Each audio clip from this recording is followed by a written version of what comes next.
안녕하세요. 크리스찬 독서실입니다. 오늘은 최복이님의 7전8기 무릎 경영이라는 책을 가지고 왔습니다.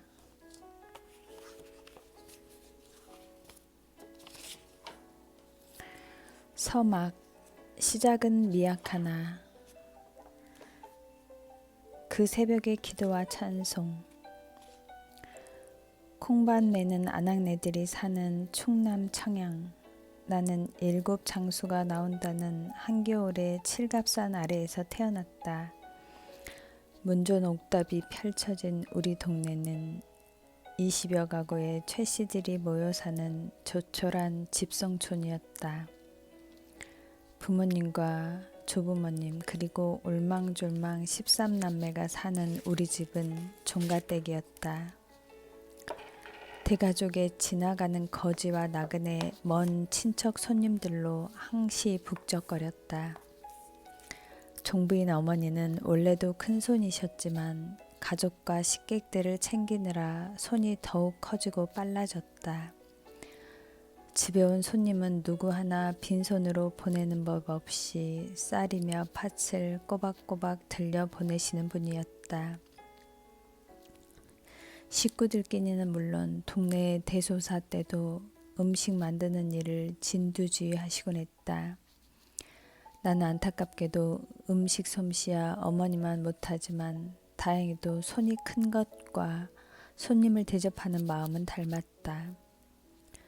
집에는 사당이 있고 선산에는 사찰이 있으며 고모 중에는 스님이 계시는 불교 집안에 제사를 드리는 유교적 분위기 또한 다분했으니 나는 대학교 때까지 한 번도 교회를 가본 적이 없었다.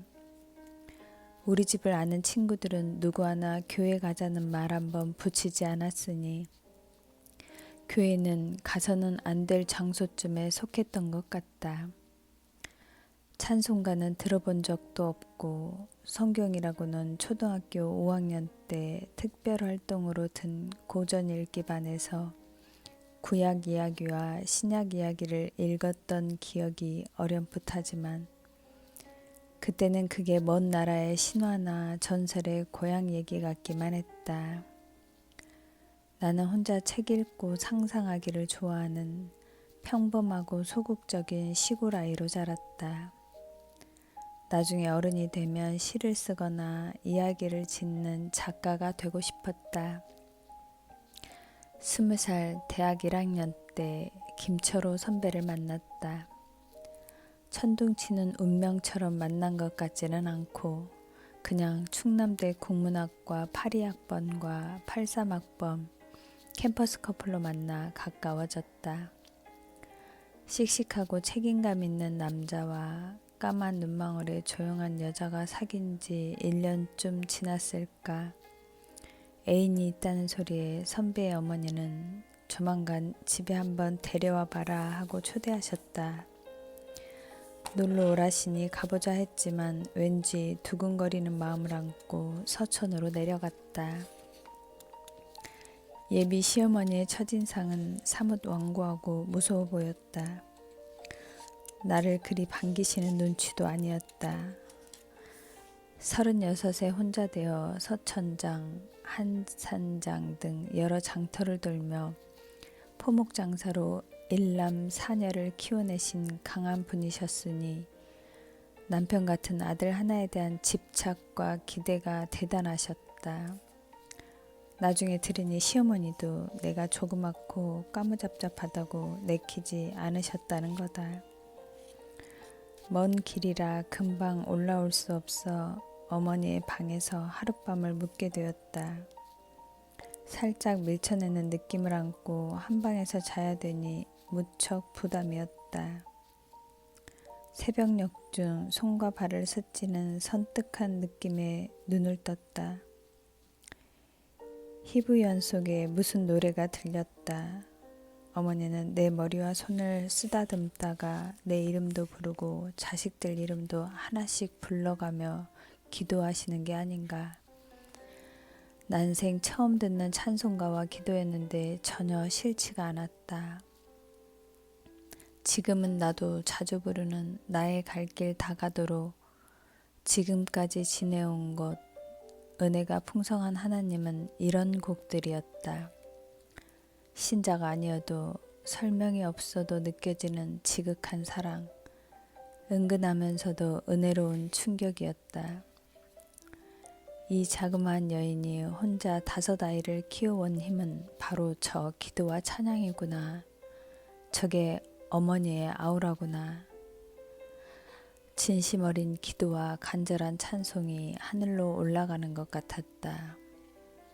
그런 성스러운 기운에 감동을 받아 나도 모르게 이런 결심을 하게 됐다.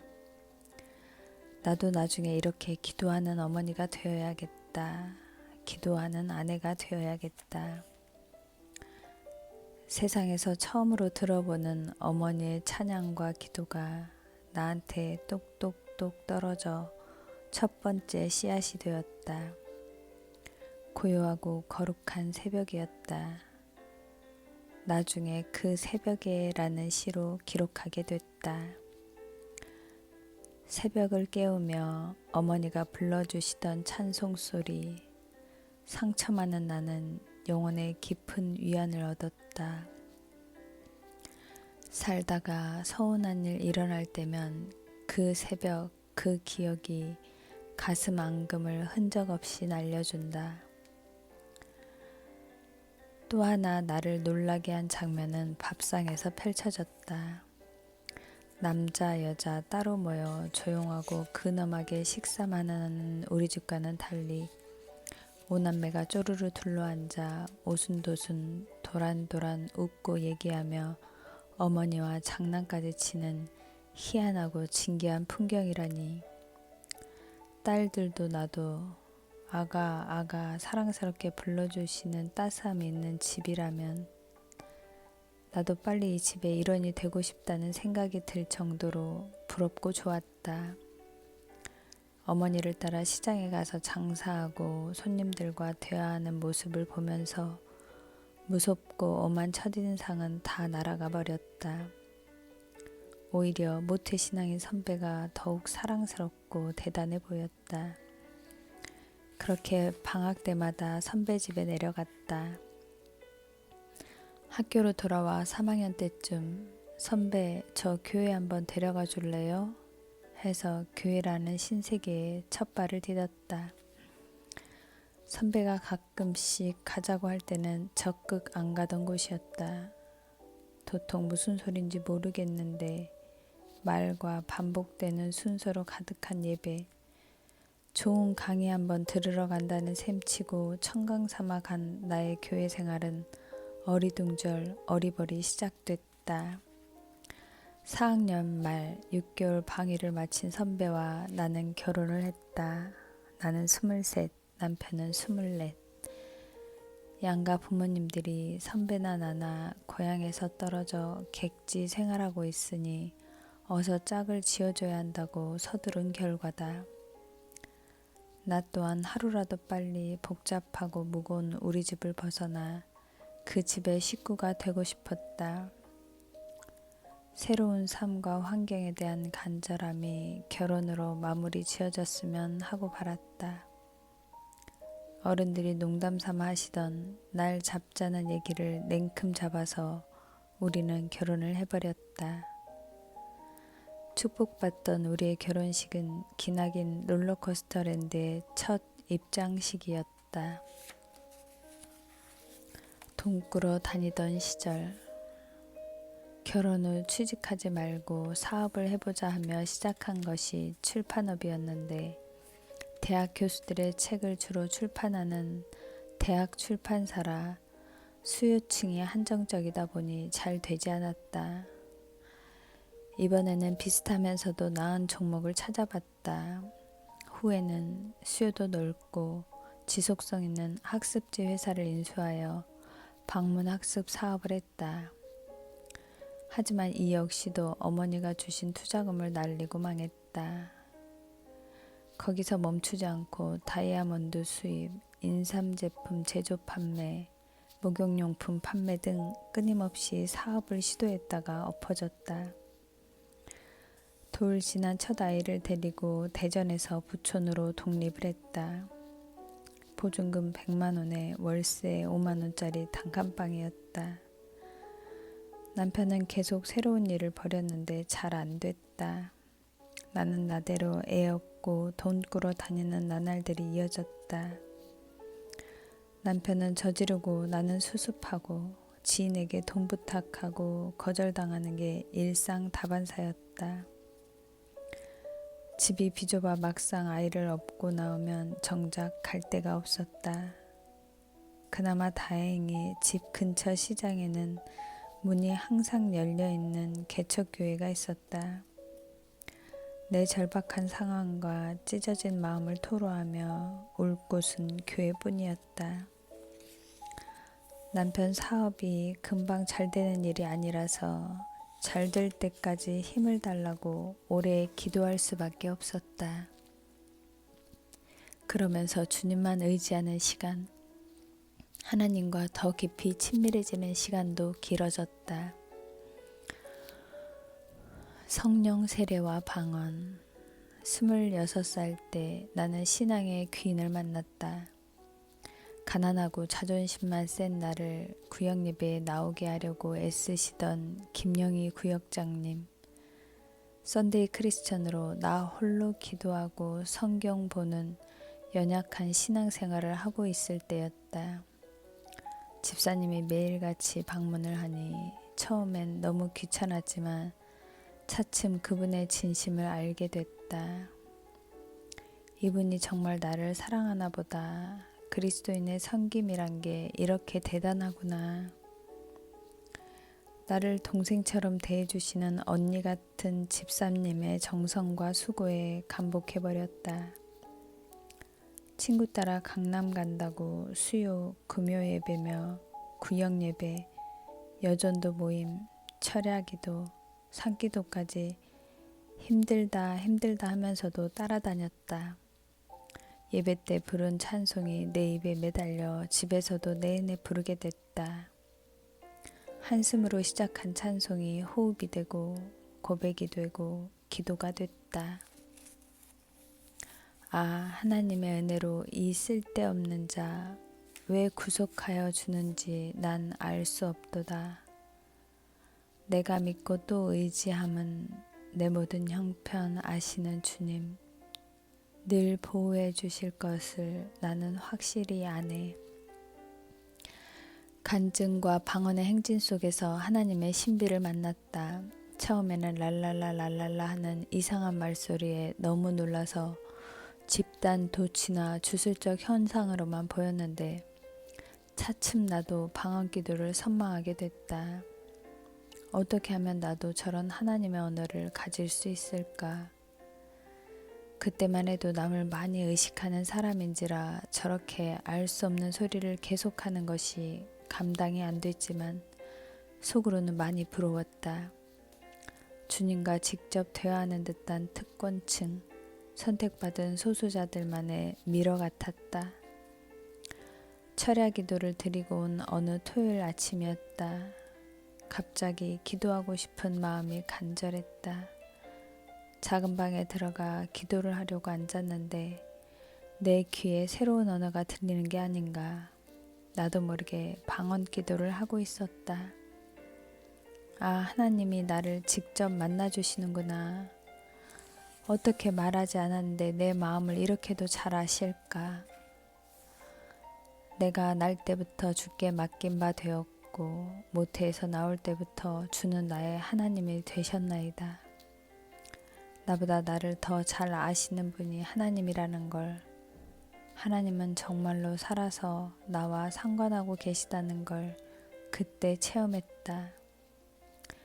이렇게 초라한 나도 사랑하시는 걸, 내 마음과 기도를 보고 들으신다는 걸 온 영혼으로 깨닫게 되니 나 또한 기쁨에 벅차서 하나님을 사랑한다고 고백했다.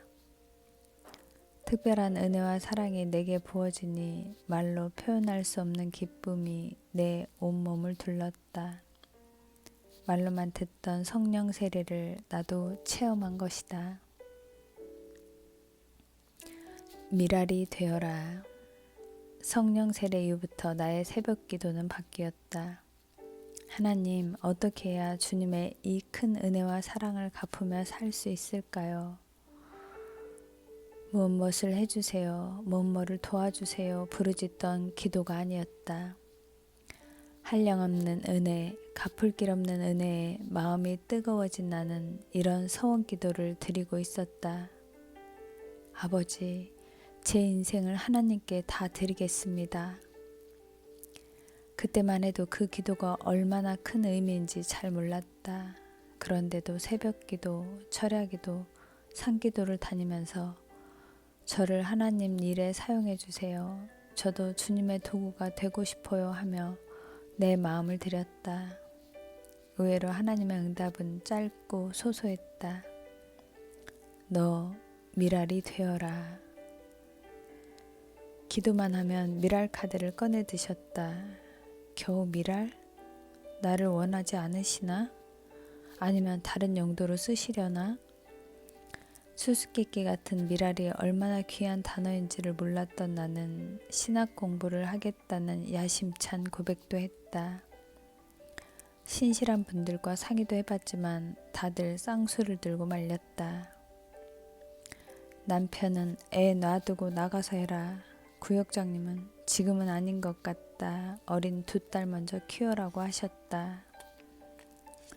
그래도 주님 일에 쓰임받고 싶다는 뜨거운 마음에 주일학교 교사, 식당 봉사, 성전 청소를 하면서 여전도회와 구역 일에도 열심히 참여하고 공동체의 일원으로서 교제하고 섬겼다. 주님이 나를 사랑하시고 내 삶과 함께 하신다는 비밀을 체험한 후부터 하나님이 마냥 좋았다. 성령 세례를 받으면서 사람의 생사화복과 세상 만사는 모두 하나님 손에 달려있구나 하는 진리를 깨달았다.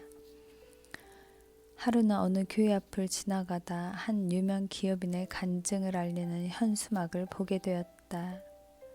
아이를 업은 채 한참 동안 펄럭이는 플래카드를 올려다보며 나는 이런 기도를 드렸다. 하나님, 저는 언제쯤 저렇게 멋지게 쓰임받을 수 있을까요? 그렇게 힘들었던 시절에 부러운 눈으로 현수막을 바라보며 기도했던 때가 엊그제 같은데 나는 어느새 기도 응답을 받고 교회, 기업, 선교사 대회 강사로 강단에 오르게 되었다. 그런 기도를 올린 것마저 까먹었을 무렵에도 주님은 나를 끊임없이 훈련시키셨던 것이다. 그 훈련과 응답에 너무 감사해서 강사 사례비는 받지 않고 대신 장학금으로 써달라고 부탁한다. 보잘것없던 내가 광대하신 하나님의 스피커 노릇이라니 언제나 간증과 강연은 즐겁기만 하다.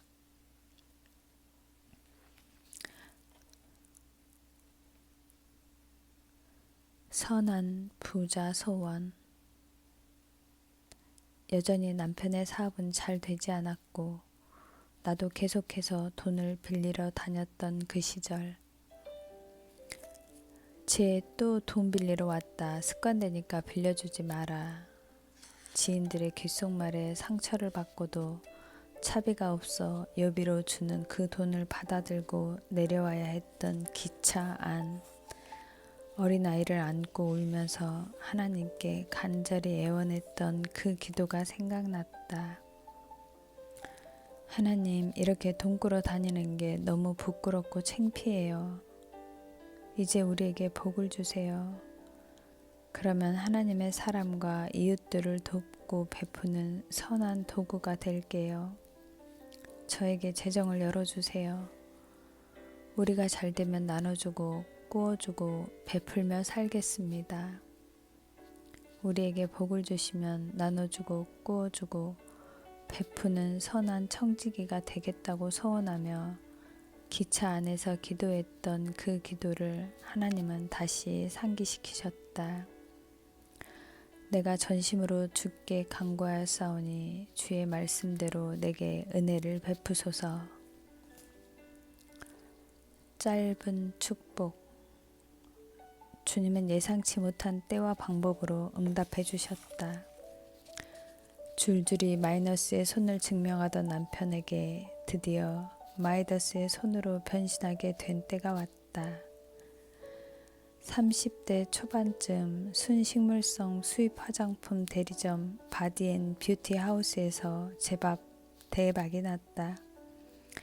대리점을 400개나 거느리게 되면서 촉망받는 기업인으로 세인의 주목을 받게 됐다.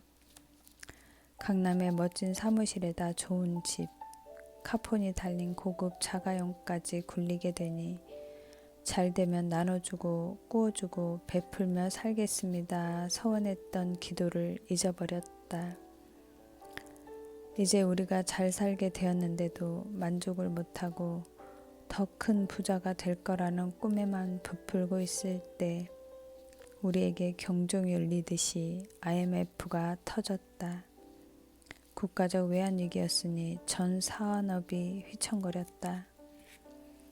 몇 달 사이에 남편의 공든 탑 또한 무너지는 도미노 사태가 벌어졌다. 환율이 치솟으니 하루아침에 다시 마이너스 손으로 복귀하는 건 일도 아니었다. 안팎으로 시린 겨울 추위가 다가오고 있었다. 총체적 고난.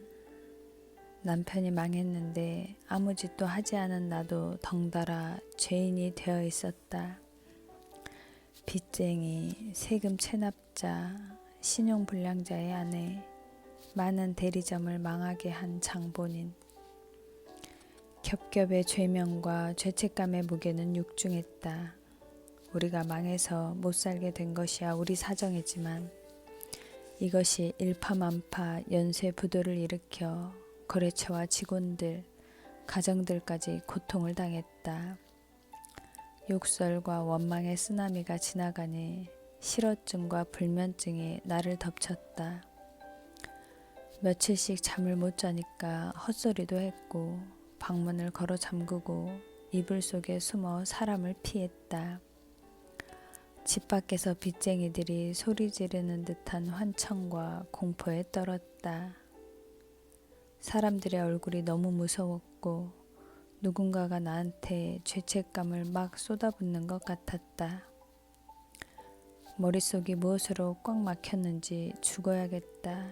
내일 아침엔 절대 눈뜨고 싶지 않다는 생각만 들었다. 불안과 우울로 공황장애까지 겪었던 것 같다. 아, 이래서 동반 자살을 하는구나 싶었다. 남편은 노숙인 행색으로 도망을 다녀야 했다. 중국으로 도망가라는 세속적 조언도 있었지만 믿는 사람들이 우리 죽겠다고 그런 배신을 할 수는 없었다. 우리는 채권단에 모든 걸 맡기고 4년 가까이 남은 빚을 꾸준히 갚아나갔다. 여러 사업을 하면서 돈을 꾸러 다닐 때보다 더 힘든 총체적 난국, 사면초가였다. 시어머니는 아들을 위해 모든 재산을 팔아 빚을 갚아주시고는 장독 몇 개를 들고 올라와 우리와 합치게 됐다. 어린 세 딸과 시어머니, 시누이 이렇게 7 식구의 하루 떼거리를 걱정해야 되는 상황이 벌어졌다. 혹시라도 무슨 죄악된 것이 집에 있나? 나는 강박증 환자처럼 남편의 골프채를 내다버리고 아이들이 가지고 있던 연예인 사진들을 없애며 회개하는 일을 반복했다. 남편은 이런 나를 보며 위험 신호를 감지했는지 안 가던 새벽 기도를 먼저 가자고 했다. 웬일이지 하며 급히 정장을 차려입은 나를 한 집사님 차에 태우더니 대학병원 응급실에다 떨어뜨렸다. 당신 잠을 너무 못 자니까 주사라도 한 대 맞아보자. 의사들이 다가와 이것저것 묻더니 갑자기 침대에다 두 팔과 발을 묶고는 어느 병실로 나를 옮겨갔다. 하얀 복도 천장을 올려다보며 지나가니 5만 가지 생각이 다 들었다. 드라마에서 많이 보던 장면이 내게도 일어나다니 이게 천국으로 가는 건지 죽으려고 가는 건지 비몽사몽이었다. 철문으로는 나만 들어가고 남편은 안타까운 얼굴로 문 밖에 서 있었다. 잠시 쉬고 있어. 내가 또 올게. 의존적이고 분리불안도 있는 나는 충격과 공포로 멍해졌다. 혀와 몸이 굳었는지 말이 나오지 않았다. 간호사는 환자복으로 갈아입혔다. 병실에서는 먹고 자고 목욕하기 이 세 가지를 했다. 며칠이 지난 후부터 저녁에 간호사가 불을 끄고 나가면 수면제를 먹지 않고 기도를 드렸다. 주님, 애들이 너무 보고 싶어요. 저 이제 집에 가고 싶어요. 집에 가서 예배드리게 해주세요. 4층 창문 밖으로는 크고 작은 십자가들이 보였다. 수요일인지 목요일인지 날짜 감각도 없어졌다. 여기서 내 인생 끝나는 건가 싶은 두려움. 하루가 너무 길고 힘들어서 매일 목욕을 하고 또 했다. 성경, 찬송가도 없는 상황이라 더 답답했지만 나는 주기도문과 사도신경 외에는 암송하는 말씀 몇 구절조차 없는 허약한 신자였다. 거기서 자살 시도, 치매, 조현병 등으로 고통당하는 환자들의 재발률이 굉장히 높다는 걸 알았다. 혹시 나도 평생 이 병을 달고 살아야 되나 두려웠다. 한 달의 정신병동 입원 치료는 굉장히 큰 상처이자 낙인 효과였다. 엄마 스트레스 받으면 안 돼 하며 배려하는 가족들과도 속 얘기를 나누지 못하는 중증 환자가 되어 있었다. 새 아이의 엄마로 아이들의 중심이었던 나의 존재감은 사라진 듯했다. 오히려 집안에 어려움을 주는 애물단지로 변해 있었다. 아이들도 시어머니도 나를 짐스러워하는 걸 많이 느꼈다. 홀로 섬이 되어 떠도는 기분이었다. 남들은 일시에 나를 떠나가고 가족들은 천천히 떠나가는 느낌이었다. 나는 너무 가벼운 투명 인간이 된 것 같았다. 고독하고 필요 없는 존재, 공허했다. 이렇게는 살고 싶지 않았지만 뭘 어찌해 볼 도리가 없었다. 한 5, 6년을 신경정신과 치료와 약을 먹었다는 건 늘 비밀이었다. 병원도 몰래 혼자 갔다. 남편이나 아이들의 약 먹었어? 한마디에도 죽을 것만 같았다. 언제쯤이나 약을 끊고 살 수 있을지, 정말 그날이 올지 의심스러웠다. 저녁이면 하나님, 오늘은 제가 약 안 먹고 자볼게요. 주님이 잠을 주시는 분이니까 저 좀 재워주세요. 그렇게 하나님과 씨름했다. 아니, 매달렸다. 밤 1~2시까지 약을 안 먹다가 결국 항복하고 수면제를 먹어야 했던 아무도 모르는 한밤의 싸움을 매일매일 치렀다. 손톱만한 항우울제와 항불안제들을 쥐고 싸움하는 내가 얼마나 부끄럽고 못났는지 주님이 자주 원망스러웠다. 나를 사랑하면 잠을 주셔야지. 남들 다 자는 이 밤에 왜 나만 못 자고 이 작은 약 하나에 기대게 하시나. 인간이 우주를 정복한다, 불치병을 고친다 하지만 사실은 사소한 것 하나까지도 하나님이 허락하지 않으면 한 조각 잠조차 못 취하는 존재구나. 창조주의 절대 주권 아래서 인간의 생사화복은 물론 잠 한숨까지도 하나님이 허락해야 가능하다는 사실을 절절히 느끼는 시간이었다. 잠 못 드는 밤, 길고 느린 밤에 주님을 더 깊이 생각하는 밀도 높은 묵상 시간이 찾아왔다. 바닥을 치며 가라앉아 있을 때 주님은 나를 더 가까이 하셨다. 마치 스르르 잠이 들 듯 약도 2알, 1알, 2분의 1알, 3분의 1알로 줄이게 되면서 남들 같은 단잠을 잘 수 있었다. 공중전보다 먼저 찾아온 나의 화학전은 질겼다. 그러던 밤에 시가 내게로 왔다. 불면증, 밤새 감정과 이성이 부딪히며 파란 별이 수없이 떨어지고 가야 할 길과 가지 말아야 할 길, 가고 싶은 길과 가서는 안 될 길, 수없이 자문하며 밤새 서성인다. 가을은 깊어가는데 여물지 않은 가슴, 언제나 단단한 열매로 설 수 있을까? 바로 서야 할 나이인데 자꾸만 흔들리고 선명하지 않은 시야가 서성거리게 한다.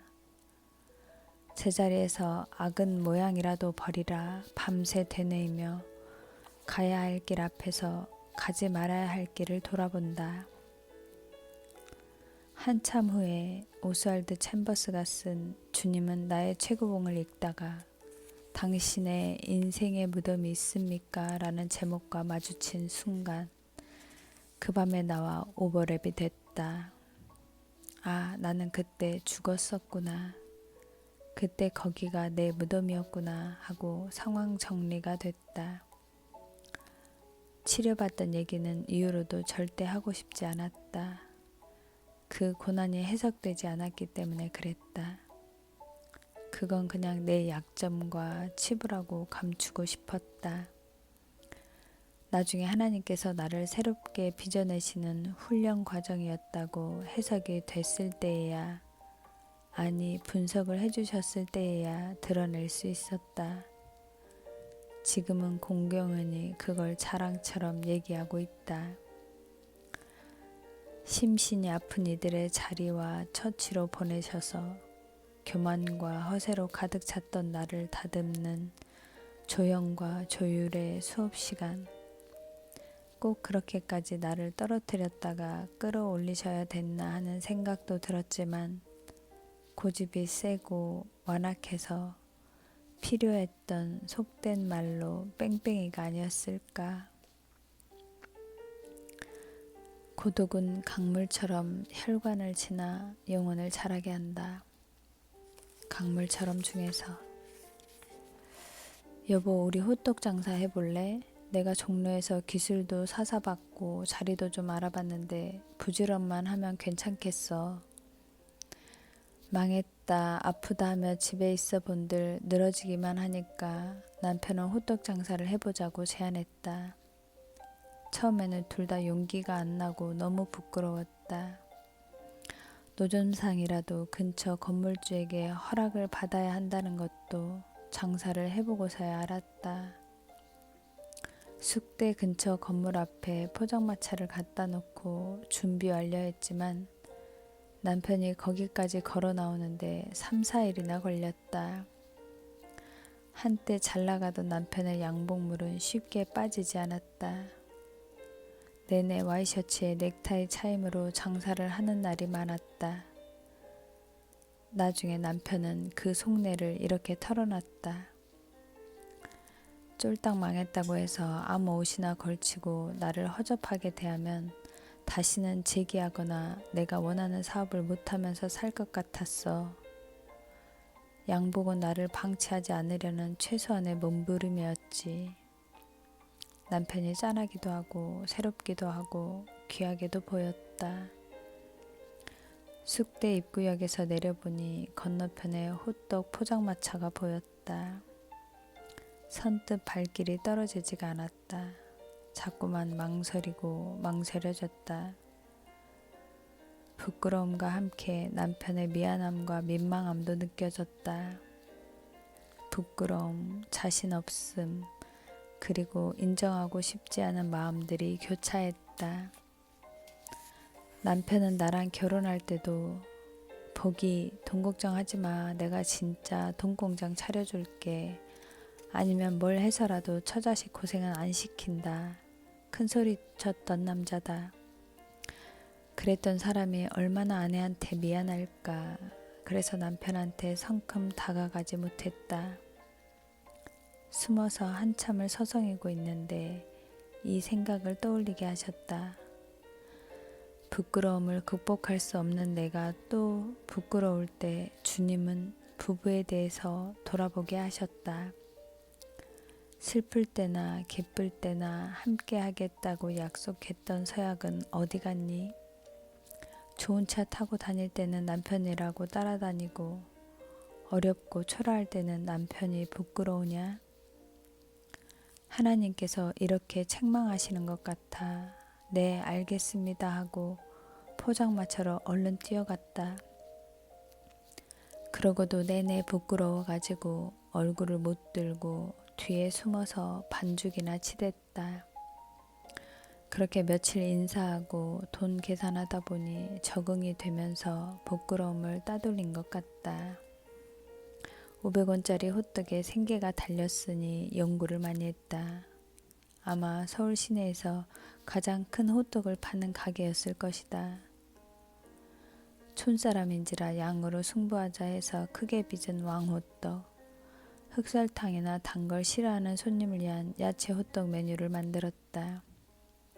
식용유가 아닌 마가린으로 구워 겉 반죽에도 간이 배게 하니까 훨씬 맛이 좋았다. 호떡 한 장 한 장을 손으로 비비며 굽고 집중하는 동안 부끄러움은 극복했지만 정작 어려운 일은 그 다음이었다. 새벽에 일어나 반죽해 가져왔는데 우리 포장마차가 안 보였다. 노점 단속반에게 호떡차를 뺏긴 것이다. 용역업체 사람들이 들이닥쳐서 포장마차를 실어가 버리는 사태가 이후로도 잦았다. 뺏기고 옮기고 뺏기고 옮기는 메뚜기 장사였다. 하루에 많이 팔면 5만 원, 적게 팔면 3만 원을 벌어 일용할 양식을 삼던 무렵인데 포장마차를 뺏겼을 때의 당혹감과 절망감은 쓰디 썼다. 해도 진짜 너무한다. 하루치의 만나를 벌기 위한 하루하루의 생존은 무겁고 우리 7 식구의 생계가 달린 포장마차는 가벼웠다. 떠돌이가 된 기분으로 우리 자리에서 못하고 딴 데로 옮겼을 때의 텃세는 더욱 거셌다. 호떡 가지고 벌어먹는데 내 상권, 이른바 구역에 들어왔다고 하니 우길 수도 없었다. 빨갛게 언 손과 발로 호떡차를 끌고 겨울 칼바람이 부는 이 거리 저 거리를 전전해야 했다. 갈 곳 없는 마음, 노점상의 고단함, 이것을 겪게 하신 하나님의 세심한 계획, 이후 본죽이 잘 되던 어느 날 맞닥뜨린 사건을 통해 왜 그 시간들이 필요했는지 깨닫게 되었다. 호떡 장사에 100만 원. 하루살이 전쟁을 치르고 있을 무렵 김영희 구역장님이 위암 말기로 입원해 있다는 소식을 들었다. 우리가 어려울 때 가장 큰 도움을 주셨던 분이니 안타깝고 그리웠다. 염치불고하고 또 한 번 기도 부탁도 드리고 싶었다. 수소문 끝에 남편의 사업은 망하고 집사님은 시한부로 얼마 살지 못한다는 소식을 들으니 낙담스럽고 너무나 후회가 됐다. 여유로울 때 은혜를 갚지 못했더니 우리가 죽게 된 이 마당에 그분이 아프단다. 어긋난 타이밍에 죄송하고 한스러웠다. 복음의 빚진 자로서 그분의 은혜를 조금이라도 갚아야겠다는 마음이 들었다. 엎치고 덮친 상황을 모른 채 할 수는 없었다. 찾아뵙고 꼭 100만 원을 드리고 싶은 마음이 들어서 남편과 상의했다. 여보, 김 집사님의 은혜를 갚지 않으면 나중에 깊이 후회할 것 같아요. 이분이 오래 살지 못한다 하시는데 나를 좀 도와줘요. 은혜도 중하지만 100만 원씩이나 우리도 겨우 먹고 사는 형편에. 그런데도 100만 원의 마음은 사라지지 않았다. 우리 부부 모두 그분의 은혜를 입었기 때문에 당연히 보답해 드려야 된다는 굴뚝 같은 마음이었다. 그럼 일단 돈을 좀 모아보자. 짜내고 쪼개 기름 묻은 돈을 모아 한 달여 뒤에 집사님을 찾아갔다. 옆구리 쪽으로 복수를 빼고 있는 집사님은 밭은 숨을 헐떡이고 계셨다. 구역장님, 너무 늦게 와서 죄송해요. 저희가 사느라 좀 바빴어요. 파리해진 얼굴, 바싹 여인 손을 맞잡으니 눈물이 쏟아져 내렸다. 서로를 위해 자비와 긍휼을 구하는 기도를 간절하게 드렸다. 집사님은 평안한 얼굴로 지혜 엄마 힘내, 다 잘 될 거야. 하나님이 함께 하시니까. 응원해 주시고는 몇 달 뒤 천국으로 옮겨가셨다. 눈물의 돈가스. 1년 내에 호떡 장사조차 접어야 할 무렵 남편의 친구 한 분이 종로에 외식 컨설팅 회사를 차리면서 남편에게 러브콜을 보냈다. 남편은 정신이 아픈 나까지 데리고 친구 회사에 취업을 했다. 작은 요리학원이 딸린 음식점 창업 컨설팅 업체였으니 주방 보조가 필요했다. 이 요리학원에서 일할 때가 내 우울감이 최고점을 찍은 때였다. 호떡 장사는 제약받지 않고 주도적으로 일하면서 돈도 만질 수 있었다. 하지만 여기서는 말이 최대리였지. 설거지, 청소, 냉장고 정리, 행주 삶기, 재료 사오기 등을 하느라 존재감을 잃어갔다. 정신은 아팠고 이 일이 나랑 무슨 상관인가, 이렇게 내 인생 끝나는구나 싶은 절망감 뿐이었다. 낮에는 거리를 배회하다가 돌아와서는 텅 빈 주방에 혼자 멍하니 앉아 남은 돈가스를 먹었다. 배가 고프지도 않은데 말로 표현할 수 없는 허기를 지울 수가 없었다. 80kg에 가깝도록 살이 찌고 얼굴에는 기미가 까맣게 끼니까 거울을 보고 싶지 않았다. 차츰 망가지고 스스로 망가뜨리는 뭐 하나 앞길이 보이지 않는 막막함과 헛헛함을 말로 표현할 수 없었다. 어쩌면 사람한테는 꿈이 없는 상태, 검은 절망의 상태야말로 죽음에 이르는 병일 수 있음을 알았다.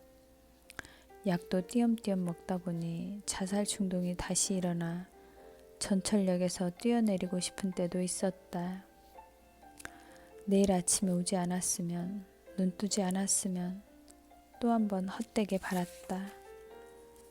이 고통이 싫어서 죽기를 원하는 건데 정말 죽었을 때 나는 어디로 갈까?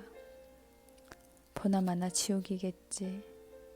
이렇게는 살고 싶지 않다고 죽음을 선택해 끝을 내면 훨씬 좋아져야 되는데 좋아질 리가 없었다. 가족을 두고 죽을 수도, 가족과 함께 살아나갈 수도 없는 딜레마라니. 살자니 아무것도 보이지 않는 절망 상태이고 죽자니 더 기나긴 고통만이 예상됐다.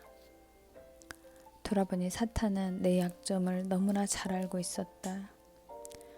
주님으로부터 오는 자존감이 아닌 나 자신의 에고를 건드려 자기 연민과 회의에 빠뜨리고 휘둘렀던 것 같다. 혹시 나는 예정이 없는 존재일까? 주님, 저를 왜 이 땅에 보내셨나요? 버림받은 느낌이 나를 더욱 아프겠다.